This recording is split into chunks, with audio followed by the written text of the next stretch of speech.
friends, I hope you all are doing good. So today we are going to start with quite complex chapter of our class 11 biology, that is animal kingdom. So just like for other chapters, for this chapter as well I have tried to make the shortest possible notes. So let's get started. See friends, in our earlier chapter that was plant kingdom, we studied about different divisions of the kingdom Plantae. But in this chapter, we are going to study about different phylum of the animal kingdom. Okay, see friends, the most primitive one is the polyphera. Okay, it includes the most ancient organisms. Then comes the coelenterata, then tinofora, then platyhelminthes, nematoda, anaelida, and there are many more. We will study about it part by part. So first of all, let's get to the porifera. The other name for porifera is sponges, or they are also known as filter feeders.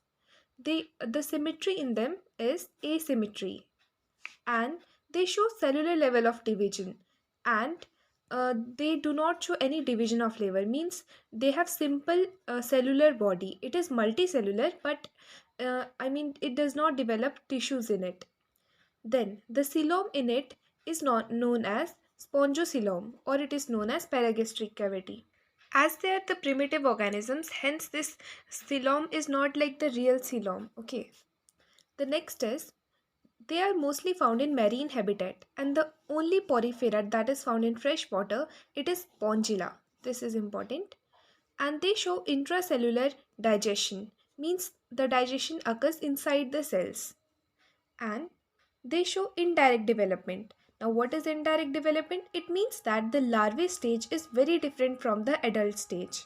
Okay, just let's take a practical example of it. Indirect development is that just in case of frog, the larvae of the frog is totally different from the adult frog. Okay, so that's the example.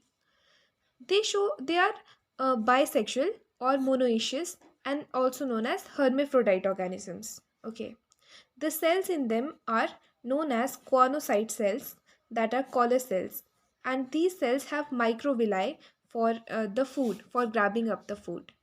They do not have any germ layer and do not have alimentary canal. Their mouth is known as osculum, and these organisms are static. Okay, they are attached to the substratum, means almost found in the bottommost layer of the oceans and all. The other, the special feature of these organisms is that they show the water canal transport system. Now, what is this system? See, the body of the porifera, it has so many pores in it, okay, minute pores in it, and these pores are known as ostia.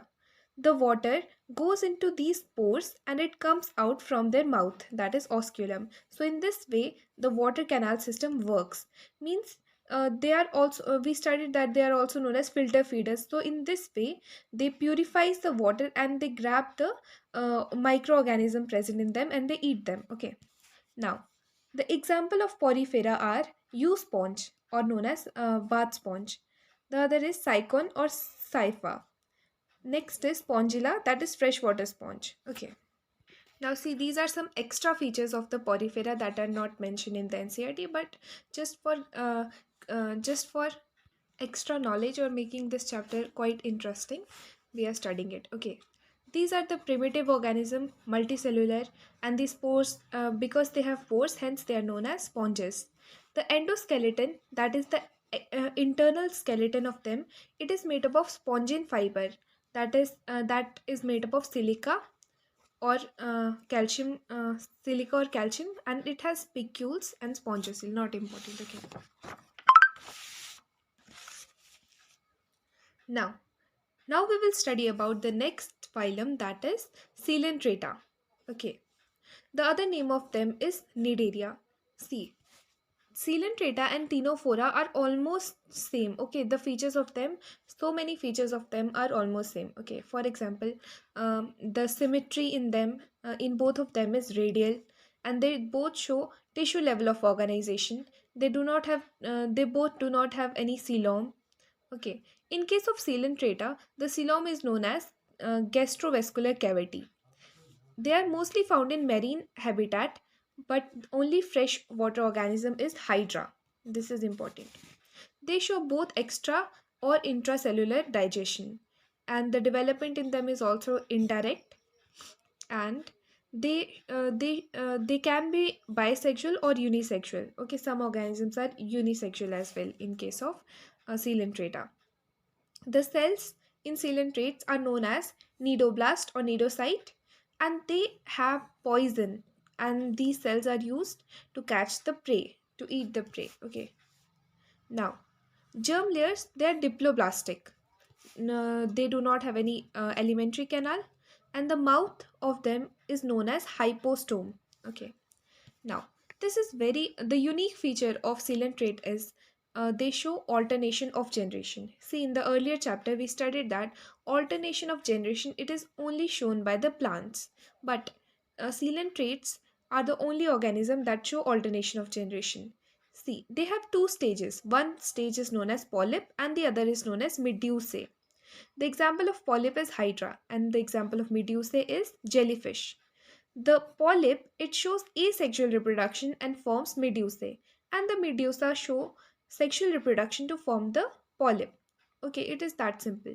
And the example of the organism showing alternation of generation is obelia. This whole system is known as obelia. Example of coelenterate is C. Physalia, that is Portuguese of war; Adamsia, that is C. anemone; Pinetula, that is sea pen; Gorgonia, that is sea fan; and Meandrina, that is brain coral. Now, the interesting features of Cnidaria are there are total 9,000 species of Cnidaria, and the Hydra is the only non-motile and solitary organism, and the other all organisms, they are free living and colonial. Okay, sessile body they have. Actually, most of the sea organisms, they have sessile body. Okay, they do have tentacles. These tentacles, see, this is how their we studied that their nidoblast cells, they have poison in them. So how they catch the prey, let us study about that. Most of the organisms of Cnidaria, they have tentacles, and these tentacles, they have nidocyte, means nidoblast cells. Okay, these nidoblast cells, they have nematocytes. Okay, these are the cells only, and these nematocytes, they have stinging capsule, and inside this capsule poison is found. Hence, they use this as a defense property or to catch the prey. The other example of polyp is Adamsia. Okay, Adamsia is also an example of polyp, and for medusae, Aurelia is also an example of medusae. And medusae is mostly like umbrella. Okay, and the body is made up of calcium carbonate. The body of corals is made up of calcium carbonate. And see friends, the fertilization in case of polyphera is internal. This is very important. Okay, the polyphera, it shows internal fertilization, and the Cnidaria shows external fertilization. Now let's study about a very interesting phylum of animal kingdom, that is tinofora. It is one of my favorite one. So let's study about it. The other name of tinofora is sea walnut or sea comb. Okay. It also shows radial symmetry, tissue level of organization, does not have any coelom, and it is exclusively marine. This is the most important feature of it, that it is only found in marine areas. Okay, marine region. So the digestion, it shows extracellular digestion and it shows indirect development. These organisms are bisexual. Okay, and the cells in them are known as coloblast or lassoblast cells, and they are diploblastic. Now, the special feature of tinofora is that it shows bioluminescence. What is bioluminescence? It is that they have the property to glow in dark. Okay, just and this is very important that they show 8 external rows of ciliated comb plates. Okay, just memorize this part. Example of tinofora is pleurobrachia, that is sea gooseberry; tinofora, borei; hormifora, that is sea walnut; cestum, that is Venus girdle. Special feature of tinofora is it has side-dipped larvae and it has diffuse nervous system. It has statocyst cells, and this statocyst, it is a sense organ and it is present at the arboreal end, that is opposite side of the mouth. They have two tentacles which have lasso cells. We studied that the cells in them are known as lassoblast cells or statocyst cells, and these cells are used as an adhesive property. They have adhesive property. Okay. Now let's study about the platyhelminthes. It is also very easy thing. See, they are known as flatworms. They show bilateral symmetry. This is important that bilateral symmetry starts from the platyhelminthes, and the organ level of organization start from platyhelminthes. They show organ formation. They also do not have any coelom, and they are parasitic. Okay, and they are mostly found in inside the body. Okay, hence they are parasitic. Hence they have hook and sucker. They show both intra and extracellular digestion and indirect development. They are bisexual, hence hermaphrodite also we can say. Means it is the same thing, okay? Being bisexual, monoecious or hermaphrodite, it means same thing. Means only one organism consists of both male and female parts, okay? The cells in them are known as flame cells, and these cells are used for excretion and osmoregulation. Osmoregulation means maintaining the body temperature. Their germ layers are three. Okay, so they are known as triploblastic. See, they have incomplete alimentary canal. Okay, this I wrote by mistake. It is the feature of the other phylum. Okay, they have incomplete alimentary canal. The special feature of platyhelminthes is that they show high regeneration capacity and they are dorsoventrally flattened. Okay. The example of platyhelminthes is planaria, also known as Dujacia. Tapeworm, that is Taenia. Taenia does not have any digestive system. Actually, most of the platyhelminthes, they do not consist of digestive system. This is the very important feature of all the parasitic organisms, that it does not contain any digestive system. Okay. The next example is liver fluke, and next is fasciola. The special feature is that they have ladder-like nervous system and they show so many larval stages. The maximum larval stages are shown by platyhelminthes. Okay, not important. And they show transverse binary fission. Planaria is the example. It is not important. Okay. Now comes the next phylum, that is Esculminthes, also known as nematoda. They are round worms, also bilaterally symmetrical, and they show organ system level of organization. Very important. Okay, organ system level of organization start from nematoda. They show pseudocoelom. This is also very important. Okay, they show pseudocoelom. Now, what is pseudocoelom actually? See friends, we all know that all triploblastic animals, they have three germ layers. Okay, the internal most is known as endoderm, the middle one is known as mesoderm, and the outermost is known as ectoderm. Okay, so in case of pseudocoelom, the mesoderm, that is the middle layer, it is found in scattered pouches. Hence, it is known as pseudocoelom. Okay, let me show you the image. See friends, these are the germ layers. Okay, this is the ectoderm, this is mesoderm, and this is endoderm. Okay, this black one. Okay, so this is the example when there is no coelom presence. Okay, does not consider this as coelom. This is not the coelom. Hence, this is the image where no coelom is present. Now, see. Here the coelom is present. This is the coelomate organism. Okay. This is ectoderm. This is mesoderm and this is endoderm in between this black portion. Okay. And the mesoderm, it has the coelom. Okay. Mesoderm layer has the coelom. Right. These are two mesoderm layers and this is the vacant place between them. Now, see the example of pseudocoelom. This is the ectoderm. This is the endoderm. Okay. And the mesoderm. See, this is found in the scattered pouches. So, we cannot clearly see the coelom in them. Hence, it is known as pseudocoelom. These organisms, that is nematoda, they are mostly found in aqueous habitat or as a parasite or free living on land. Okay. They have intra or extracellular digestion and they show indirect or direct development and they are unisexual. This is most important. Being unisexual, truly unisexual organism starts from the nematoda. Okay. The cells in them is known as renate cells, and these are used for excretion purpose. This is very important. They are also triploblastic, and they have a complete alimentary canal. This is most important feature of nematoda, that the complete alimentary canal starts from them, and they do have a muscular pharynx as well. Very important feature. Okay. Now, example of nematoda is Escherichia, that is roundworm, Bucheria, filarial worm, and Encyclostoma, that is hookworm. Now, the next phylum is Anaelida. Okay, it is bilaterally symmetrical, and it has organ system level of organization. They are coelomate. Okay, these are the organisms which have true coelom, right? And similarly, they are also found everywhere. Also show both intra and extracellular digestion, indirect or direct development, both are seen here. And they are unisexual organisms. The cells in case of Annelida are known as nephridia, and these cells are used for excretion or osmoregulation. Okay, they are also triploblastic, and they show only sexual reproduction, right?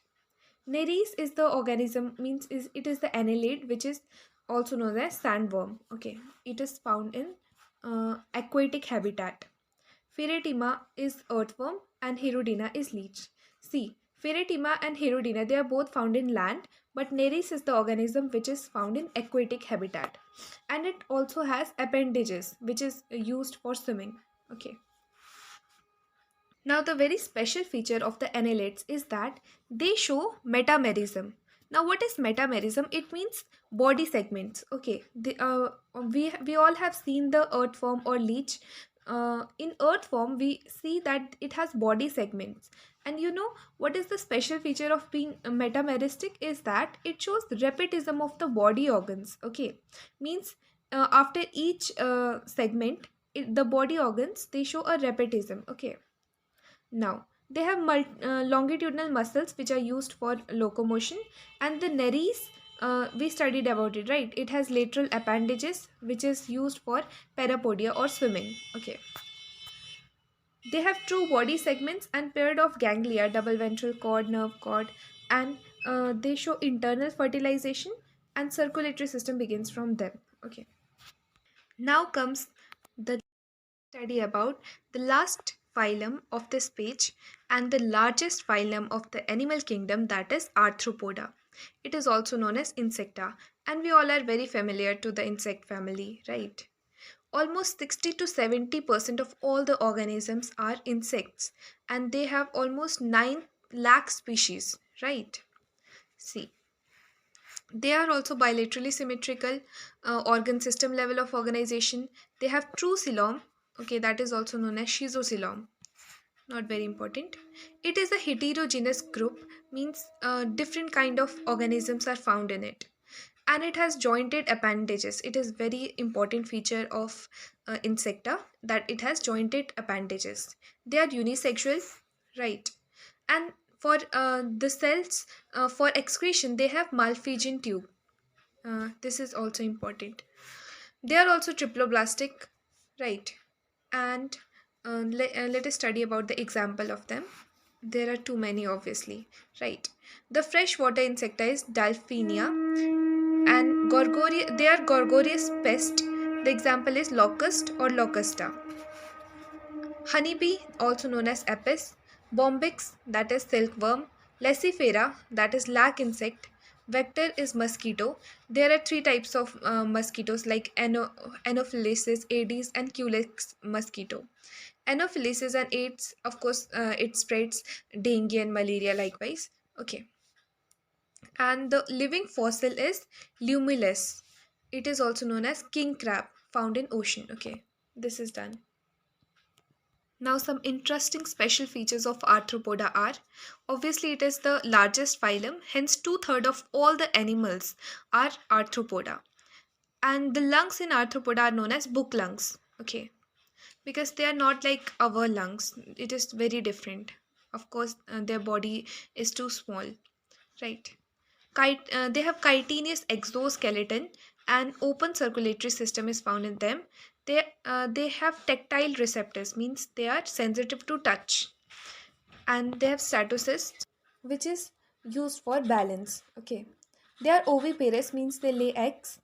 Scorpion is only insecta that is viviparous, right? This is important, means not important but interesting fact. Glossina, it causes sleeping sickness, and they also have body segments, and they show internal fertilization, and respiratory system begins from insecta. Very important. Okay. So now we are done with the first part of our chapter Animal Kingdom. In the next video, I will provide you the notes for the second part of it. So stay tuned. Bye bye.